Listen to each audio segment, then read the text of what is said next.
Om Tat Sat. So the prayers of the devotees continue. These prayers are like extremely philosophical, and I was studying them last night actually, but couldn't get far because one of the verses is kind of technical and I need more time with it. So we're only going to do a couple of verses today, but still a lot there. In the previous verse, we heard that a depiction of the Supreme Lord, how he's basically the shelter of contradictions. Being an infinite reality, all possibilities exist within such an infinite reality within him. And so he can be the repository of self-satisfaction on the one hand, and also the experience of happiness and distress on the other. Normally, at least in the conditioned souls, these conditions cannot have the same locus. But in God, because he's the locus for everything that exists, they exist in him harmoniously. But other theologians, they don't agree with this. They have their own philosophies, which have stubbornly taken shelter of their psyches, and supported by various scriptural statements, which aren't conclusive statements, but which are taken as such by those who have stubborn angles of vision. And they offer various arguments back and forth with each other and with the environment. Yeah. So for these people, they do not actually know God. They only have theories about God because they don't do bhakti, and only in bhakti samadhi is God self-revealed, either as Brahman, as Paramatma, or Bhagavan, but only in that space is he self-revealed. And without bhakti, then we're kept at a distance from that knowledge by his yogamaya, naham prakasha sarvasya yogamaya samavita. We're kept at a distance from knowing that non-dual absolute reality. So that was the last verse, and kind of continuing that line of thought, this next statement is spoken. So I'm going to read the translation first. A rope causes fear for a bewildered person who considers it a snake, but not for a person with proper intelligence who knows it to be only a rope. Similarly, you, as a supersoul in everyone's heart, inspire fear or fearlessness according to one's intelligence, but in you there is no duality. So yata raju kanda sarpadidhiya. Sometimes a person is looking at a rope and his intelligence is bewildered, and so he perceives a rope to be a snake. And when he sees a rope to be a snake, then he becomes afraid. Damodar Swami always tells a story like this, where he goes to the Jamuna. When he used to go to Vrindavan, first thing he would do is bathe in the Jamuna. And he takes off his glasses to take a dip. And when he came out of taking a dip, he saw something in the distance that looked kind of like a snake, but he couldn't perceive it properly because he didn't have his glasses on. So he started freaking out because he has a fear of snakes, like a deep visceral fear of snakes. So he like starts freaking out, and then he puts his glasses on and realizes it's just like a tire piece or something that was just hanging there. So like this, you see the rope as a snake, you become afraid. And then the person who sees the rope as a rope, then he has a different response, right? So like this, anusarasi. Anusarasi means you follow. You here means God. So the devotees are praying to God. You follow the matam. The word matam means opinion. So these different theologians that we heard in the previous verse, they're giving all sorts of theories about God. And the bhaktas who have also realized God and the privacy of consciousness through bhakti samadhi, they also have their view. And they're also speaking, and this is like this, sometimes I use this language, a jungle of sounds. Yadate moha kalilam bhudev yatatarishati, Krishna says in the Gita, when the intelligence is passed over the forest of delusion and created by the many sound vibrations of the Vedas, creating so much confusion, honestly. But in that, the devotee sound is also coming. So in any case, anusarasi matam, the Lord will follow the opinion of these matina. So these different theoreticians, people with the different theories. And for some of them, they have a proper theory. They see the reality for what it is through proper spiritual technique. And for others, Vishama, they have a improper theory because they're not seeing reality properly due to being in Maya. But in any case, the Lord follows their opinion, which in other words, he reciprocates with the nature of the approach toward him. So it's Prabhupada naturally quotes this verse from Bhagavad Gita,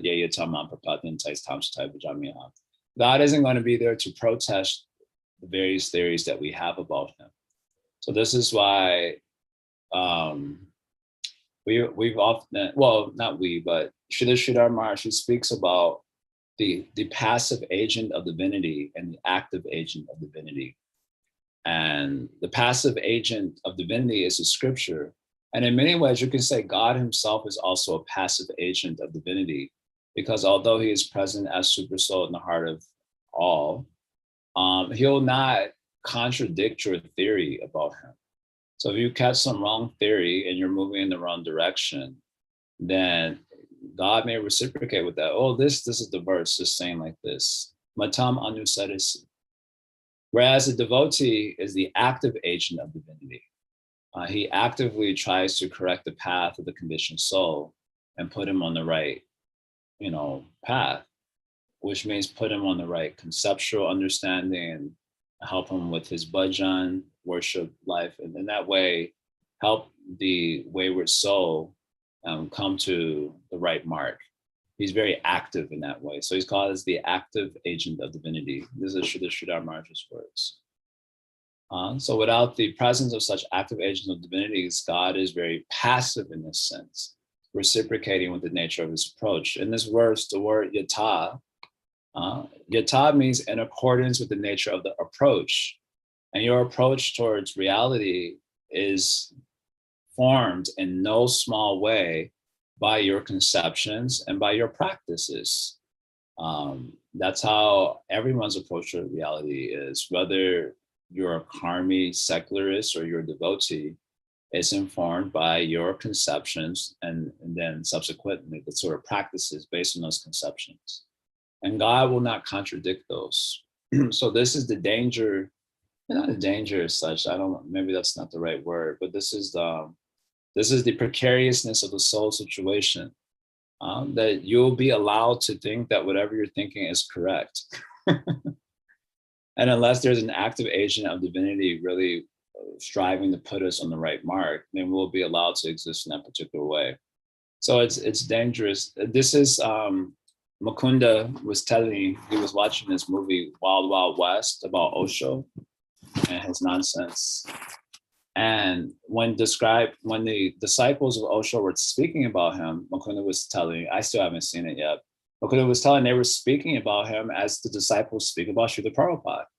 And if he didn't know the full context of Osho's behavior, then you could have replaced Osho with Srila Prabhupada, and it would have been like, wow, what a great soul that he is.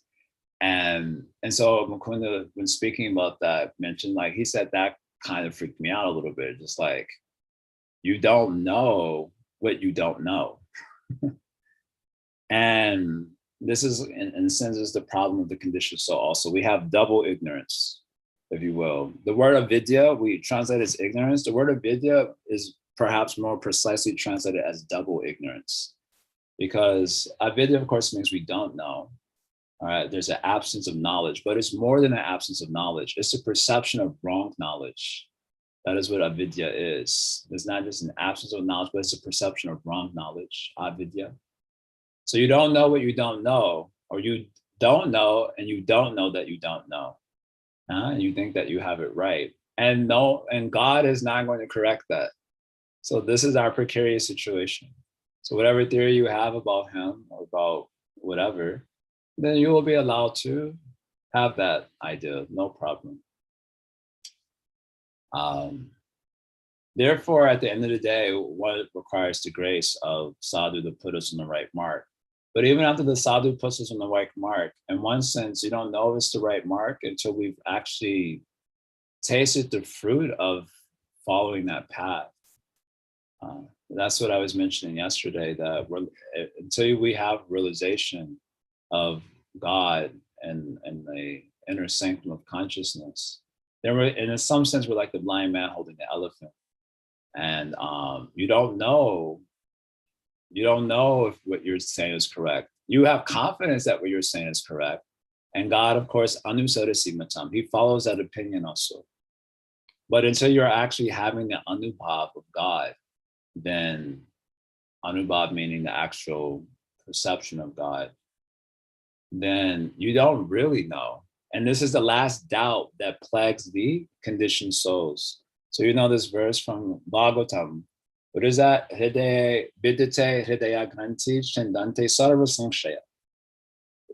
Sutta Goswami giving the verses describing the efflorescence of bhakti from beginning with getting the mercy of sadhu and all the way up to prema.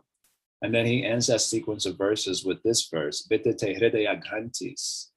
Chindante sarva samshaya, when all doubts have been cut, when all doubts have been cut, and also the knot in the heart, false ego, has been cut by bhakti yoga. Drishta eva, drishta atmani ishvare, the last line. And one is seeing God within his own self. Drishta, you're seeing, perceiving, and having anubhav of God within yourself, within the inner sanctum of consciousness. Then all doubts would be destroyed. So commentators speak of 3 types of doubts. I don't remember I didn't plan this line of thinking in my class. Otherwise I would have looked this up. But there's basically 3 types of doubts. There are conceptual doubts, which are usually reconciled just by hearing from sadhu scriptures properly. Conceptual doubts can be easily reconciled.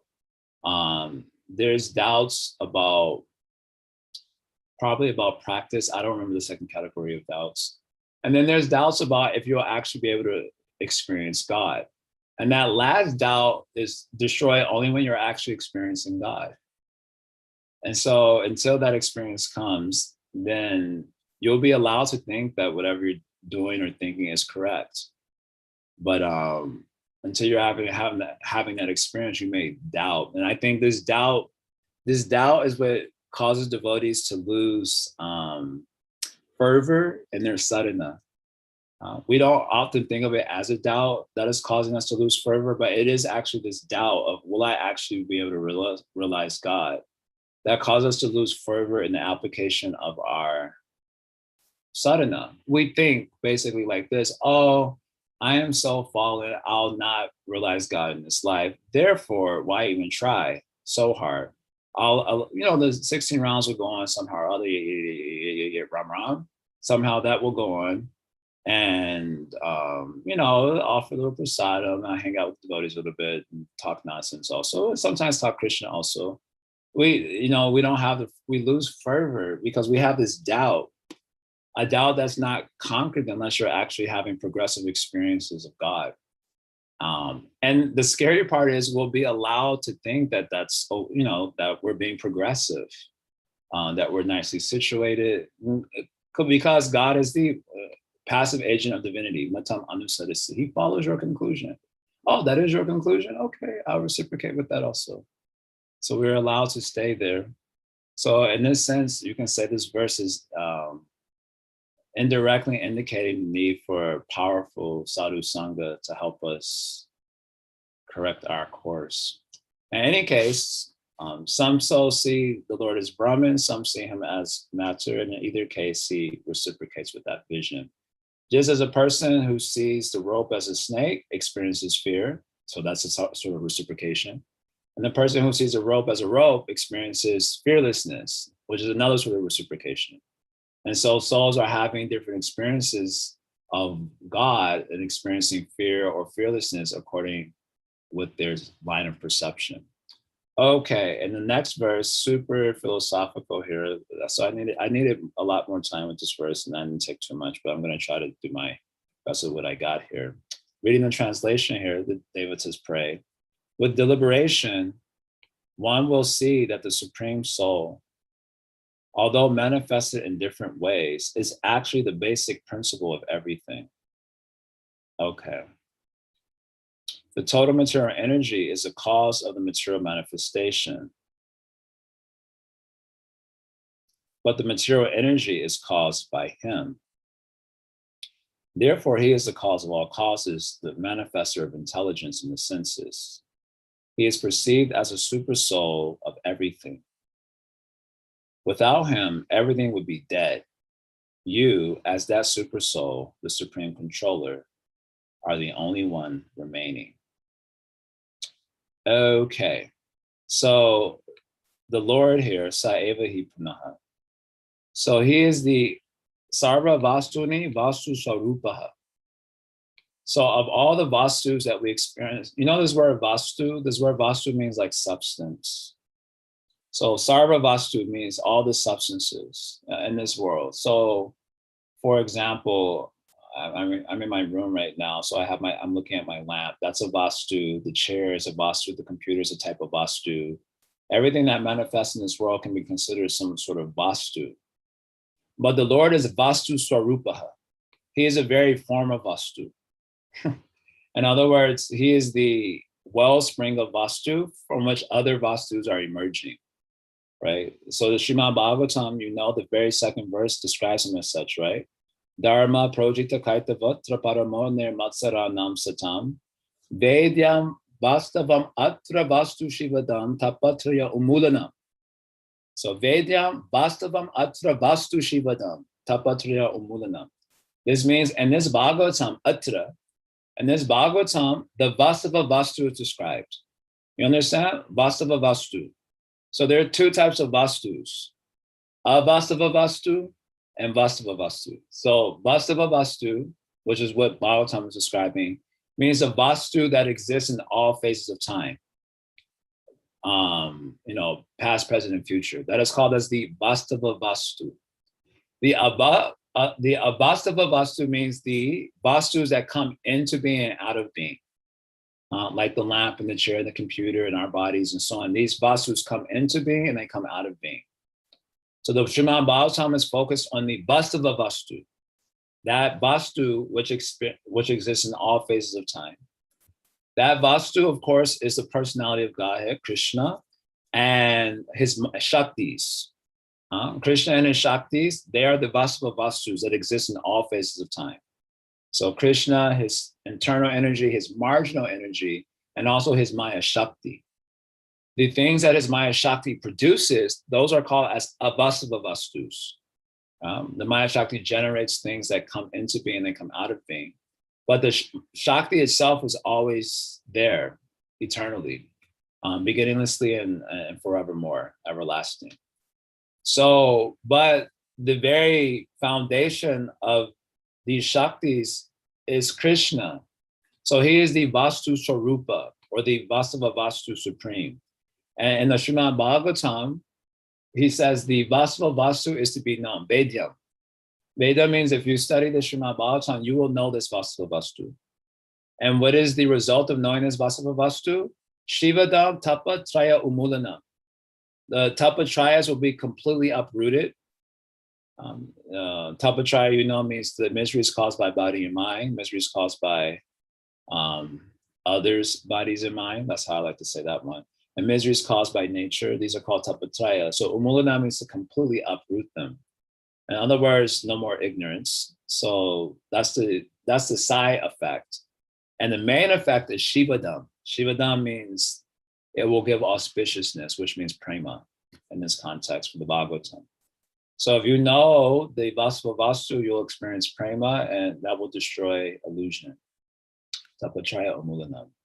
So here it is saying that when we look at all the Vastus in this world, the Avastava Vastus, which we're looking at and are often preoccupied with, the very essence of those Vastus is actually the Supreme Lord. So he's called as Vastu Swarupa.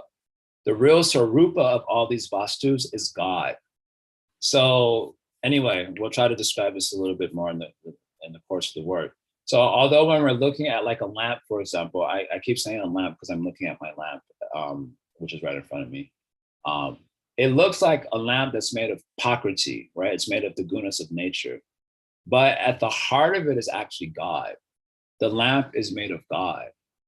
Our bodies and the things that we see in the world, the environment, the objects, they're actually composed of the body of God in one sense. Its real essential quality is God. We had a podcast this Tuesday, and we were interviewing this really, really brilliant astrologer guy, and he was quoting some book, but he was like, when you look at anything in this world, it has the signature of God. And I just somehow that language was really attractive to me. Everything has a signature of God on it, but we don't perceive it because we're in ignorance, we're in illusion. But everything has the signature of the Lord. So this is also being said, when you look at all the vastus in this world, its essential quality or its essential signature is God. So although we see it as made of prakriti, but it's actually made of God.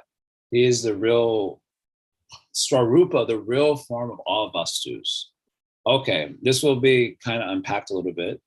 So it says here, Sarva Ishvara, so he's the complete controller. And the whole universe, Sakala Jagat, Karana Karana Bhuta. So the whole universe is said to be the cause of all the Karana Bhuta, the things that come into being, the avastava vastus, that come into being. They are said to be caused by the universe itself, Sakala Jagat. But that universe is itself caused by the Supreme Lord. So he is the supreme cause of all causes. That's how it's translated here in the purport. And he is Sarva Pratyag Atma Tut. He is the indwelling self of everything. Pratyag. Pratyag here means antaryami, or the indwelling self of all objects, of all things. So although, again, I'm looking at my lamp, what I'm not seeing is the indwelling self of the lamp. The indwelling self of the lamp is God. He's the indwelling self of everything. Sarva Pratyag Atmatvat. Sarva Guna Bhasa Upalakshita. This is, Upalakshita means perceived or indicated by the manifestation of the intelligence and senses. So Sarva Guna refers to the products of prakriti, such as buddhi and the senses, apparently, according to the commentators in Prabhupada. This Sarva Guna means all the gunas. It means the products of the gunas, like intelligence, can have an abhasa. Abhasa here means an inference. We can infer the existence of God through our intelligence and senses. So this is a part of the verse that I needed a little bit more time with, because it's kind of like a technical point.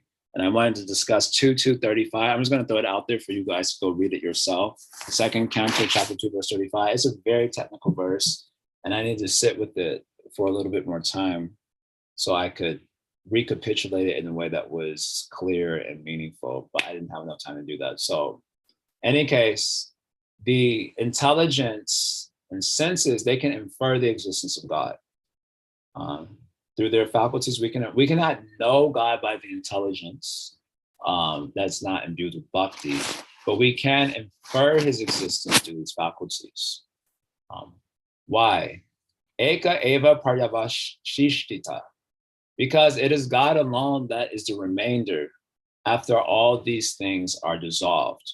So this word paryavashishita, the remainder, he is what is left, he alone is left remaining after everything dissolves, or after you think deeply about everything and you look through various layers of illusion, the thing that will be left remaining, the vastu that is left remaining, is he, the Supreme Lord.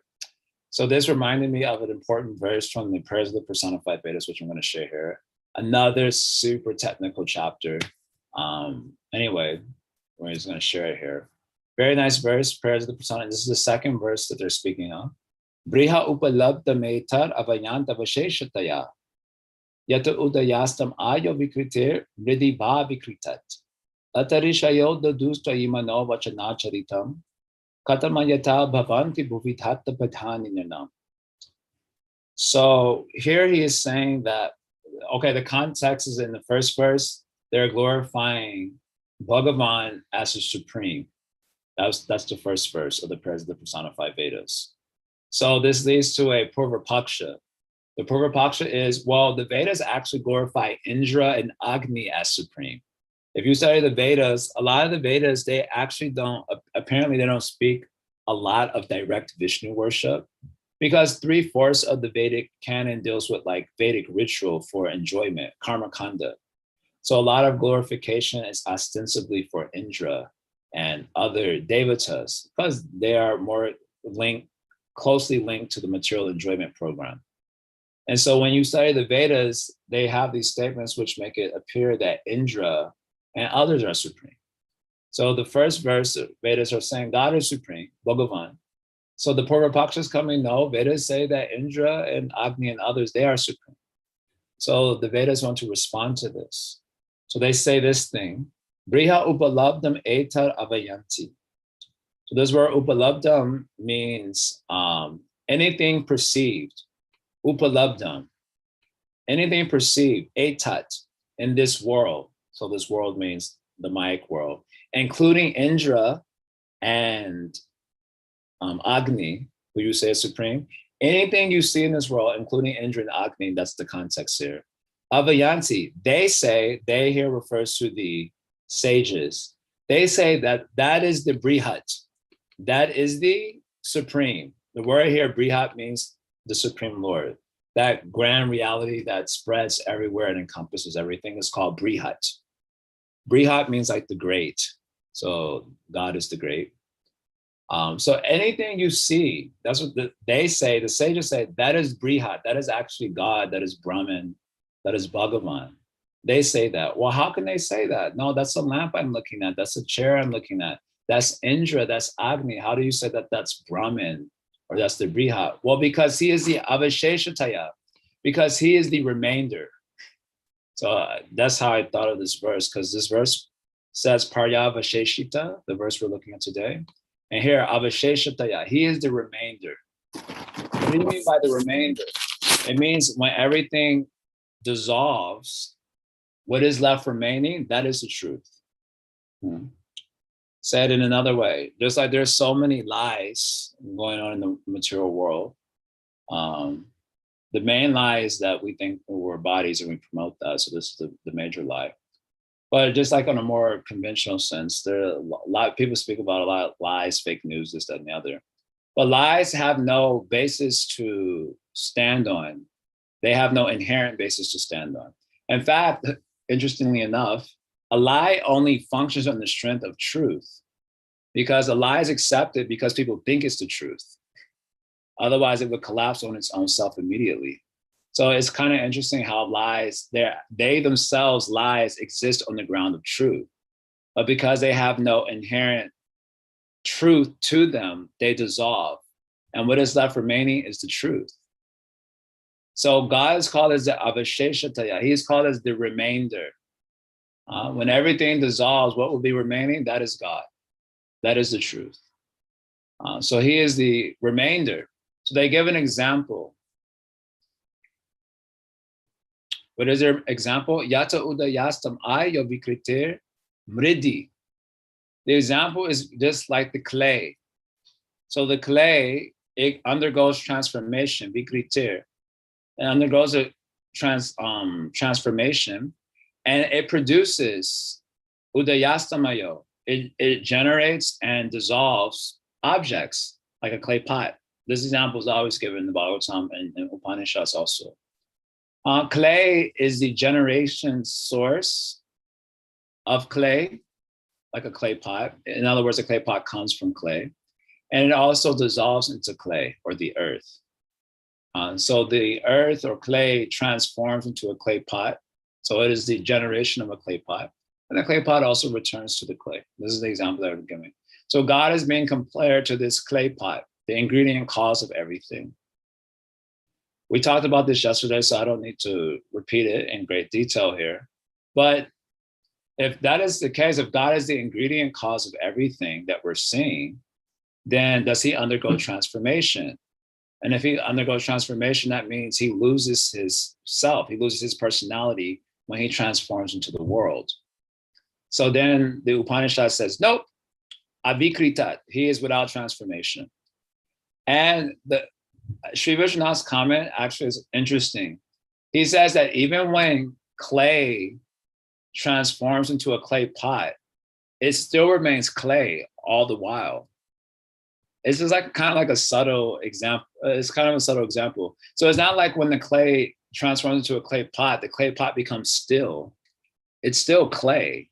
So its very essence is clay. Even though now it looks like a clay pot, its very essence is actually clay. So in that sense, clay actually doesn't transform at all. It just takes on a different shape, but it's still clay. So this sort of comment was made, which I found to be interesting. So similarly, God becomes the world, but it's still God. Everything is still the body of God. He's like the clay, it's still the body of God. So avikritat means he's without transformation. So the way that, again, as I mentioned yesterday, the way that we normally speak about this is that his Maya Shakti transforms into all the various forms.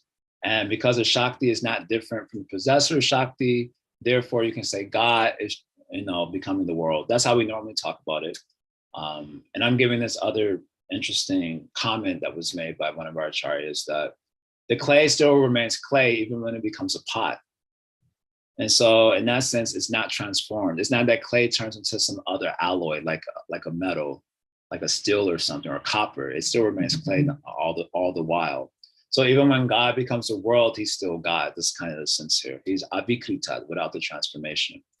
Okay, therefore, atarishayo dhadus tvayimano vachanantarita. Ataha means therefore the rishis, the saintly persons, they dadus means they place their mind and words and actions, mana vachana acharitam, they place their mind, words, and actions tvai, on you, the remainder.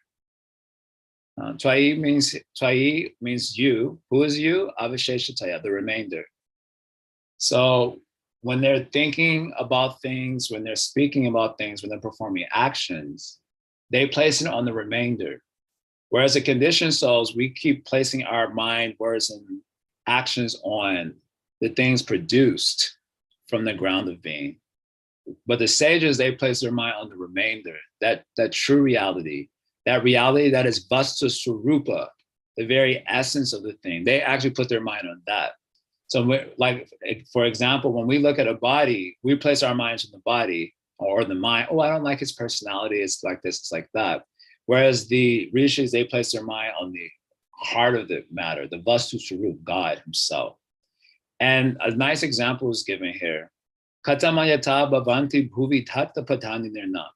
The example is just like men, if they have to walk, tatta patani, if they have to place their steps, they have to walk, they must walk on the ground. How can they walk on anything else?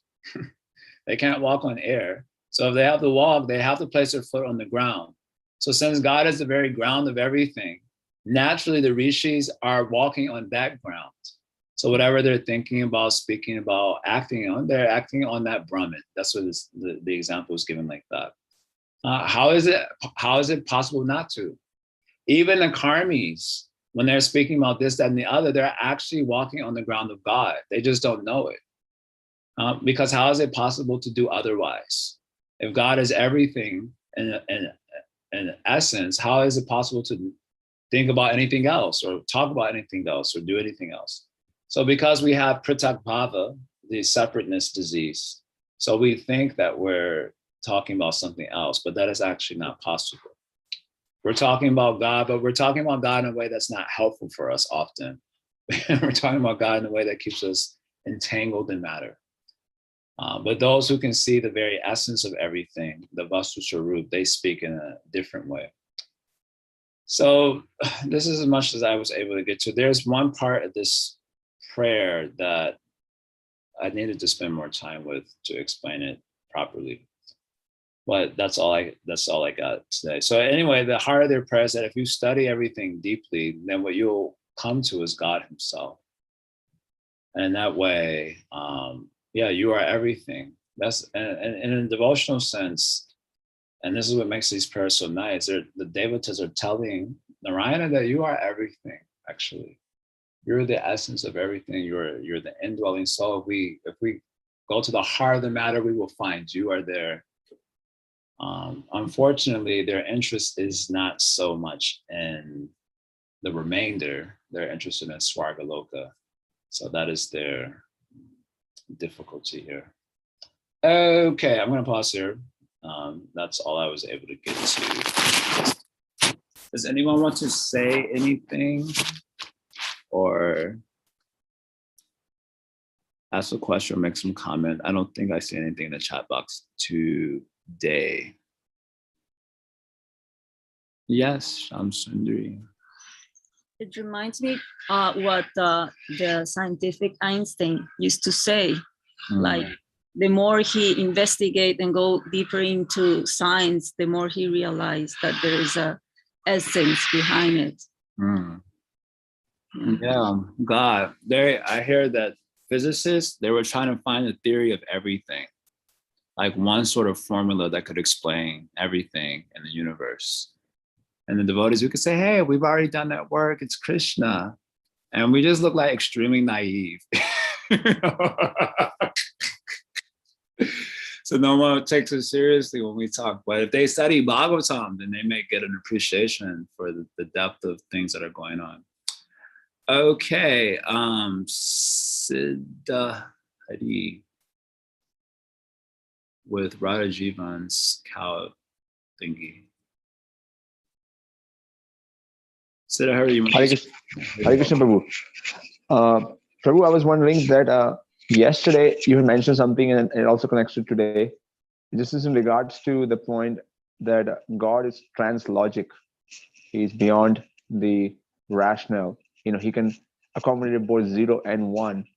So when we talk about this kind of presentation, and then what is the goal of studying about God or understanding these for so many details, when at the end they're going to end up in some kind of paradoxical mixture of contradictions? The way Thakur Bhaktivinoda answers this sort of question, he says, when you take one aspect of God at a time, it's quite conceivable and logical. But when you have to take all the aspects together, it becomes achintya, right? So we were mentioning how God is Atma Rama and happiness and distress at the same time. That was yesterday's topic. So when you're talking about it just in isolation, it has a logic to it that makes sense. But when you talk about God as the repository of all those aspects together at the same time, then the mind is not able to wrap its head around that. For example, another example, in Damodar Leela, right? Josoda can't tie a rope around Krishna, but she was able to tie the ankle bells around Krishna's ankles, which is a much smaller rope, but she couldn't tie the bigger rope around Krishna. And then the verse is describing her bewilderment around that, is describing Krishna has no inside, no outside, no beginning point, no end point, and yet he has a form. So God is God's form. So God as that baby Krishna, that form is both all pervading and localized at the same time. So that's inconceivable. If you have to talk about God being all pervading or having a form in isolation, you can have a certain logic about it that will make sense to the mind. It's either a 0 or a 1. But when you say he's both all pervading and localized simultaneously, then the mind is like, no, that doesn't make sense. Well, and that's when we call it as translogical in that sense. So that's kind of how Thakur Bhaktivinoda, that's how I remember him answering this sort of question, that if you take aspects of God in isolation, it has a logic that we can appreciate and that may inspire our intelligence to come to the point of surrendering to God. But when you take all his qualities together, that is when it becomes inconceivable. So you have to either just surrender to that, or, you decide that God should be subordinate to your logic and you reject. But that's when it becomes bewildering, all the qualities taken at the same time, like being personal and impersonal simultaneously and so on. Wow, Prabhu, that makes sense. Although my answer itself is quite strange here, but would like to further go in that direction and ask another question. Yeah. That so we hear that our philosophy is achintya bheda bheda tattva, and one can always pull, whenever one doesn't understand anything, one can always pull the card up. Hey, this is achintya bheda bheda tattva. So where does that inquiry? Where does one should stop the inquiry? Although we hear, in the Chatur Shloki, one should inquire until one reaches the supreme truth. So where should one stop inquiring about the further nitty-gritties or details of a question? Because sometimes like in the case of, say, for the jiva, we used to hear one answer and it didn't make any sense, and whenever you ask further question about it, it's that it's achintya, you can't understand it. And after further inquiry into it, we found some more detail into it, which makes more sense, and it's no longer achintya in that manner, but it's achintya in some other manner. So how long one should inquire into something? Oh, yeah, nice question. First of all, this term achintya, it actually is a very technical term in Gaudiya Vaishnavism. It's a term that's used to discuss the relationship of the Lord Shaktis with Krishna. I should probably do a little course on this, like a tiny one. If we study the Bhagavad Sandarbha Anucheta 16, that's where this phrase is coined in Jiva Goswami's auto commentary on the Sandarbhas. He coins it on this Bhagavad Sandarbha Anucheta 16. I believe it's 16. I have to double check that, but I believe it's 16, where he's talking about the relationship of Krishna Shaktis with Krishna. Do they exist in him? Do they exist outside of him? And so that relationship is said to be achintya. And I think the example is given of like a magnet, that the energy of the magnet exists outside the magnet. So it can affect things outside of itself. And yet if the magnet isn't there, then that energy isn't seen to manifest. So is that energy in the magnet? Is it outside the magnet? And so such a relationship is called achintya. In fact, if I recall properly, I haven't looked at this Anucheta in a while, but the relationship of all potencies with their object is said to be achintya. Because, for example, why does fire have the Shakti of burning and not the Shakti of cooling? And why does water have the Shakti of cooling and not the Shakti of burning? Like, why was it made this way and not some other way, in other words? So anyway, they make some point there that the Shakti of all objects with their source is achintya. He makes some comment like that. So anyway, point is that this word achintya, this kind of like a very technical term. That's one meaning. And then the second meaning of achintya, and this is the way that it's often talked about in Prabhupada's purport when he brings up the word achintya, because this relationship is inconceivable for minds, therefore it is revealed by sacred text. The sacred text will describe these different types of relationships. So achintya has a sort of soft meaning of you have to go to the scriptures to understand it. And so that is kind of the more technical sense in which the word achintya is used. So when devotees just be dropping the word achintya whenever they don't understand some subject matter, it's usually for a lot of us a cop-out that we just haven't understood a particular subject matter, which Shastra may actually be speaking about in detail, which is what is meant by achintya. Like my mind can't get it, therefore I go to the scripture to understand this sort of relationship. And of course, within Shastra, they speak of certain things as being achintya shakti. So that you can't just use the word achintya for anything. You have to use the word achintya in the way that scripture precisely uses that word when talking about a particular subject matter. Okay, so having said that, as far as the question, how long should we question something? I say to that, we have I say there's two categories of questions that we ask as practitioners. One category of questions are questions where we're just trying to understand the subject matter itself, not deeply, just they talked about this particular point. What was that again? Okay, thanks. And it's not like the spirit of inquiry that really is supposed to be fueling spiritual life. The real sort of questions are the questions that we had before we were devotees, where we were like suffering and we needed answers to our questions. Otherwise we were going to perish either in the pool of nihilism and sense gratification, or maybe commit suicide. That's the sort of spirit of inquiry that's supposed to be going on in spiritual life. The type of questions we had before we devotees. Now we're like all comfortable. We know everything. We got the best book, and we don't need to ask anything anymore. So that sort of thing is weak sauce. That's not the inquiry spirit of spiritual life. The inquiry spirit is like, I need to answer this question. It's disturbing my whole psyche. I can't even chant properly. And I need an answer to this. That sort of inquiry. So when you have a burning question like that, the nature of that experience is that you can't rest until you find some sort of satisfying answer to it. That's just the way that cookie crumbles. So you gave the example of the jiva issue. I can speak for myself. I always grew up with the regular understanding of that topic. Oh, we fell from the spiritual world, and because we were envious of Krishna, we got to go back. The reason I came to question it was after I actually specifically remember the day in Chicago. We were having a Christmas retreat with Dravida Prabhu, and they were talking about Krishna prema and the spiritual world, how beautiful and wonderful it was, and it just sounded like completely awesome. And so one Mataji in the class, she raised her hand and was like, "Wait a minute, if it's all wonderful like that, then why would I leave such a place? I mean, that sounds awesome. Why would I ever feel averse to that?"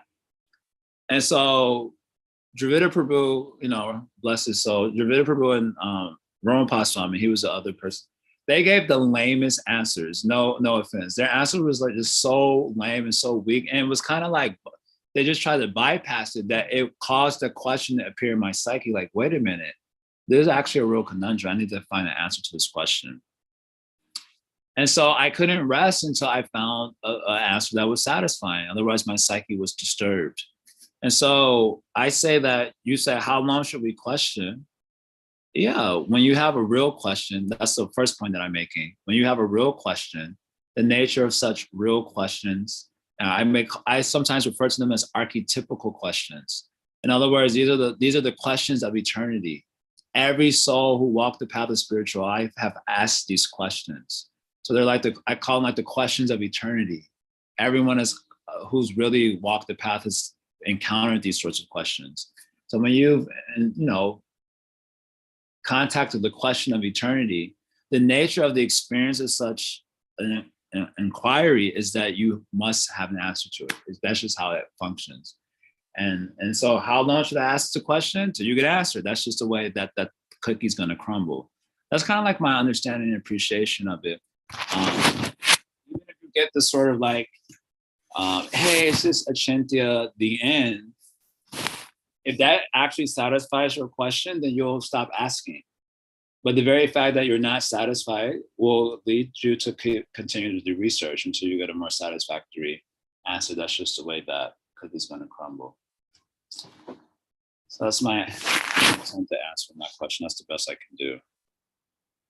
Well, thank you, Prabhu. I really appreciate the point you mentioned there, that unless the Shastra itself says something is achintya, one shouldn't stop. One shouldn't accept any person saying that this topic is achintya. Right. And I also appreciate the example specifically that you gave from Bhagavatam Darbar. I think I would love to hear your presentation on that topic, because in science also, I'm not so good at it, but from what I understand, it's a quandary, how to explain energy and the forces. Like, there is gravity, but where does gravity start? Where's the origin point? How is it connected to Earth? How is it connected to any mass? And it's inconceivable to the scientist also. And it's interesting that Jiva Goswami is making that point in the Bhagavatam Darbar, something similar. So the two philosophies are aligning with each other. Sure. Yeah, nice. That's one of the more important anuchedas of Bhagavatam Darbar. Mm-hmm. So it's definitely worth giving a study to that. Okay, Animesh Adhikari. Hi, bro. I was okay. Thanks for I was wondering the point you were making of how devotional life you can create this kind of illusion. I think from the purport where Prabhupada was talking about ye yatamam prapadyate, you can create this kind of comfortable situation where you don't necessarily go deep into your the private space of your consciousness with Krishna. I find that very relevant in the sense that in the beginning of my Krishna consciousness, I tended to have, you know, those times where I would be seriously in those spaces with Krishna, trying to have that, space and relationship with Krishna.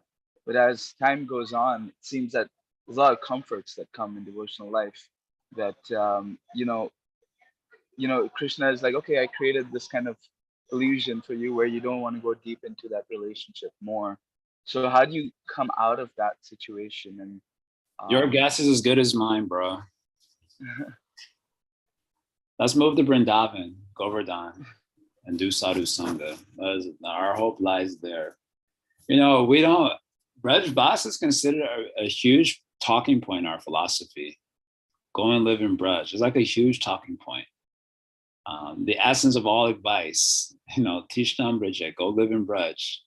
And they say, well, if you can't do that physically, then you should do so mentally. I'm like, bro, mentally? I'm living in hell mentally. I'm definitely not living in Braj. So let me actually go to the place and do sadhu sangha. Of course, yeah, for this, the question is, how do we shake off listlessness in spiritual life and follow our bliss? A phrase that I often like to use from Joseph Campbell. Follow your bliss. But there's an implication of that in terms of what you have to give up, what you have to sacrifice. And usually we're not willing to do those sorts of sacrifices to follow our bliss. And often in the hero stories, if you watch most movies, they have like this hero journey, like this hero journey sort of format to the storytelling that's going on. So often the hero he has an opportunity to pursue his potential. For example, the Matrix movie, I haven't quoted Matrix movie in a while, so here we go. In the Matrix movie, he gets the phone call from Morpheus, how to escape the office, right? The agents, the three modes of nature, they're coming for him. And he gets a call from his guru, Morpheus, how to get out of that scenario. But it involves him like climbing this, what do you call it? This like, what do you call the thing when this hangs out on a high rise? But the thing that you stand on when you have to wipe the windows and so on. Scaffolding. So he had to climb on the scaffolding and come down, which was extremely, because the building was like on the 108th floor. And so just him looking, he looked down and he dropped the phone. And it was like, nope, this is too scary. I'm gonna go with the agents. So following our bliss is something like that, where there's a risk that is to be taken. And because of the nature of our comfort consciousness or whatever, we are unwilling to take that risk. And so, in a lot of these storytellings, this hero journey storytelling, the person needs an extra push in order to cross the line, or you could say, jump off the precipice of his potential. He requires a push. So later on, he gets arrested by the sages, but later on, Morpheus comes with, his people to push him over the line and get him to actually grab his potential. So anyway, saying all that is like, we all get stuck in these potholes, if you will, of listlessness in spiritual life. And I promise you, as you get older, it can become more prominent. I'm noticing it with my friends, like somehow or other, I look almost exactly the same for the last 15, 20 years. I mean, I've definitely aged, but I have a sort of youthfulness to me. And my body type also looks almost exactly the same. It's hardly changed. But I'm looking at some of my friends, 20 years later, some of them are getting fat in the mug. I'm sorry, I'm not trying to fat shame or whatever, but I saw one god brother I hadn't seen for like, I don't know, 10, 15, like almost like 10, 11, like 14 years. I hadn't seen him for like almost 14 years. And he was like, oh my God, Jai Jagannath. And I was like, do I know you? Luckily I didn't say that, but he was so fat that I couldn't recognize him. And I was just like, then I was like, oh, you really like blew up. Of course I didn't say that. My point is giving this example is to say that as you get older, what to speak of spiritually, like physically, people fall into these ditches of like listlessness. They don't even work to keep the body together. And what to speak of like our minds, and what to speak of our spirituality. It gets increasingly more difficult if you don't have like a little bit of force added to it. So if you find yourself not being very forceful, you have to give yourself opportunities for good sangha to give you that push, that inspiration, maybe the chastisement, the pulling along, some sadhu sangha, maybe the environment. So at least travel to Braj once a year if possible. If not, live there, which is ideal, but we have our lives, so we may not be able to do that. I don't have any better answer for you than that. It's a real issue that you brought up. It's a hard one to get out of. Also. I agree with that point, that it seems that the force keeps increasing. You have to keep increasing. It doesn't, you reach a constant kind of velocity. You have to keep accelerating it. Yeah. And another question I had was just from the discussion today, we hear how Prabhupada talks about, yato mat tato pat, and how, that we shouldn't have that kind of consciousness. Mm-hmm. So how is it that, Krishna facilitates, he has a passive, as you mentioned, the passive kind of relationship to how people think about him.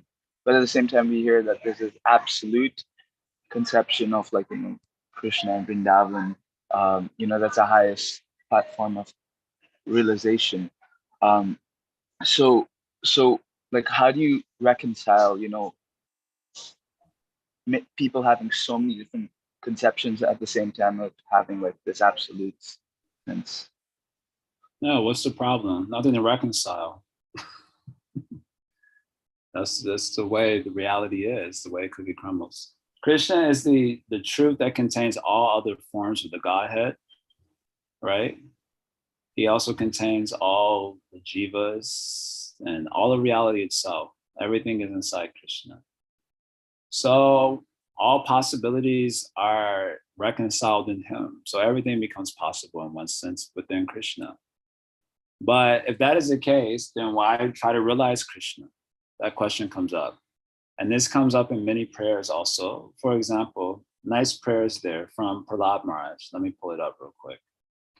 Because this very question comes up. Okay, so everything is God then. All possibilities are in him, everything is God. Then why try to realize Krishna's form then? What is the value of that?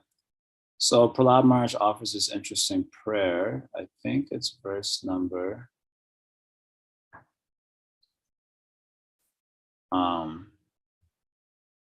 this one. Okay. So yeah, these two. I'm just pulling up the verse here. You can see it's a little interesting. So he says this thing. My dear Lord, everyone in the material world is under the most material nature, being influenced by goodness, passion, and ignorance. Everyone, from the greatest personality, Lord Brahma, down to the small ant, works under the influence of these modes. Therefore, everyone in this material world is influenced by your energy. The cause for which they work, the place where they work, the time when they work, the matter due to which they work, the goal of life they have considered final, and the process for obtaining the goal, all are nothing but manifestations of your energy. Prabhupada translated as your energy, and the verse is saying that these are nothing but manifestations of you. Indeed, since the energy and the energetic are identical, all of them are but manifestations of you, right? So if they're manifestations of you, then why bother to come out? Just enjoy life. So he says, there's a reason for that. Oh Lord, oh Supreme Eternal, by expanding your plenary portion, you have created the subtle bodies of the living entities through the agency of your external energy, which is agitated by time. Thus, the mind entraps a living entity in unlimited varieties of desires to be fulfilled by the Vedic directions of karma kanda and the 16 elements. Who can get free from this entanglement unless he takes shelter of your lotus feet? So the import of this verse is that the reason we worship you is because I'm suffering. So in other words, this particular manifestation of you as nature is not satisfying to the soul. And therefore, it is important to know you in your more absolute feature as transcendence, because I'm suffering. So although all of it is you in one sense, your Swarup is more you, because your Swarup also leads to the end of my life of suffering in this world. So there's that. But if you want to believe the world is God, that is also counted. Why not? Go, carry on. That is also God in one sense, and in true sense also. But that form of God is, Kala Chakra, filled with the time factor, filled with death and sorrow. So if you're down with that, carry on. It's like one time Prabhupada was talking about reincarnation. You'll take birth as a dog. And someone said, what's wrong with taking birth as a dog? And Prabhupada said, I give you my blessings. If you want to be a dog, take birth as a dog. So if this world is satisfying for you with all this opportunate sorrows, then carry on. But the devotees, we want Krishna Swarup in his absolute sense. And so we try harder. So the question is really about being satisfied. Yeah, that of course, the sages of the Bhagavatam, right? The very conversation that kicks off the Bhagavatam, they are asking the question, what will give Atma Suprasidati? They want to answer to that. The Atma Suprasidati. What will give the Atma Suprasidati? That is our question. What is the use if it doesn't give Atma Suprasidati? The satisfaction of the soul or the heart. So that is always going to be at the heart of any endeavor for the soul in this world. So we don't know. We keep grabbing onto things. It does not give the Atma Suprasidati, it gives the pain only. So that forces us to inquire further, but we'll give the Atma Suprasidati. Thank you. Such. Gail says, even though I feel fat shame right now, you better recognize me next time we meet. It's so funny. I'm sorry. I actually think a little chub is like cute. That's my personal thing. I always wish I could get a little chubby. I'm trying to clean it up right now. No, Radha Jiva can come to my aid. Like I've told Radha Jiva this many times that I think the ideal body type is a little chubby. And it makes sense with like the culture of like a milk drinking culture, like Krishna consciousness. I'm not just cleaning up. I actually think like this. Radha Jiva can confirm. I'm not lying. I actually think this way. Phew. All right, family. I'm a skedaddle now because I have a day of deity worship and so on. So I got to get to that. Thank you all for continuing to be my guardian angels and engage me in Hari Katha. Srimad Bhagavatam ki Jai. Do Pramanandi. Hari Hari Bol. Jai, Hari Bol. Thank you.